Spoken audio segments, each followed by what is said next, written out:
सिंधुदुर्ग जिल्ह्यामध्ये महायुतीमध्ये कलगीतुरा होत असताना मात्र सिंधुदुर्ग जिल्ह्यातील कणकवली शहरामध्ये अगदी मतलब प्रचार कार्यालयाचं किंवा शहर कार्यालयाचं हे बॅनरबाजी मात्र होताना पाहायला मिळते। मात्र हे युतीचं बॅनर असल्यामुळे मात्र कणकवली शहरामध्ये मात्र चर्चा रंगू लागली आहे।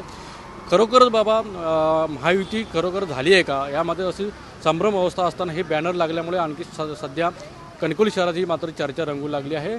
आणि हे जर बॅनरवरती जर पाहिलं तर इथे नरेंद्र मोदी आहेत, अमित शाह, देवेंद्र फडणवीस आहेत, एकनाथ शिंदे आहेत, अजित पवार आहेत आणि रवींद्र चव्हाण आणि स्थानिक नेते देखील या बॅनरवरती दिसतात। त्यामुळे सिंधुदुर्ग जिल्ह्यामध्ये प्रतिदावे होत असताना युतीबाबतमध्ये नारायण राणे यांनी सांगितलं होतं की सिंधुदुर्ग जिल्ह्यामध्ये 4ही नगरपंचायतींवरती युती होणार आहे आणि असं सांगितलं। पण मात्र नितेश राणे जे मात्र पालकमंत्री ते मात्र युतीसाठी मात्र आग्रही नव्हते, ती स्वबळावरती निवडणूक लढवणार असं देखील वक्तव्य त्यांनी केलं होतं। त्यामुळे ह्या बॅनर अशा प्रकारचे बॅनर लागल्यामुळे कणकवली शहरामध्ये मात्र चर्चेला ऊत येताना पाहायला मिळतंय।